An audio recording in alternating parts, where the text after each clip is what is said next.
तर भारतीय संस्कृतीमध्ये मौनी अमावस्येला गंगेत स्नान करून दान धर्माला विशेष महत्त्व आहे। त्यामुळे नाशिकच्या रामकुंडावर स्नान करण्यासाठी उत्तर भारतीयांनी मोठी गर्दी केली आहे। रामकुंड परिसराला कुंभमध्ये होणाऱ्या शाही स्नानाचं स्वरूप आलंय।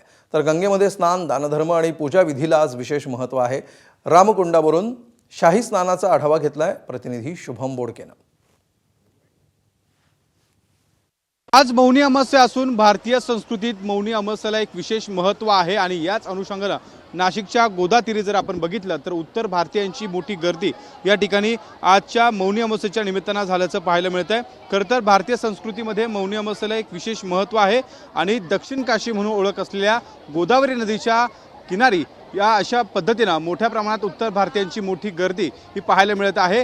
गंगेमध्ये स्नान करून दान धर्माला विशेष महत्त्व या आजच्या दिवसाला आहे आणि त्यामुळे आजच्या दिवसाच्या निमित्ताने उत्तर भारतीय हे मौनी अमावस्येच्या निमित्तानं नाशिकच्या रामकुंडावर पहाटेपासून मोठी गर्दी करताना आपल्याला पाहायला मिळत आहे। रामकुंडावर स्नान करण्यासाठी ही मोठी गर्दी खरं तर उत्तर भारतीय भाविकांची या ठिकाणी झाल्याचं पाहायला मिळत आहे।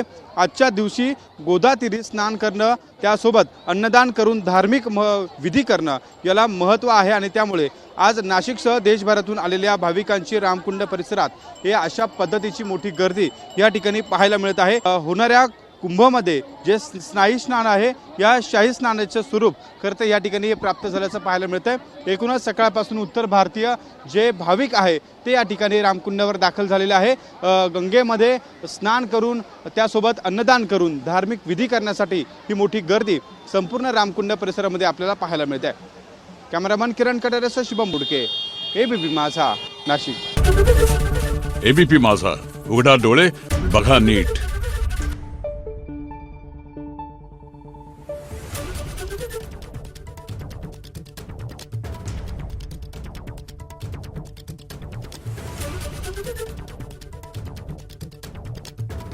Thank you.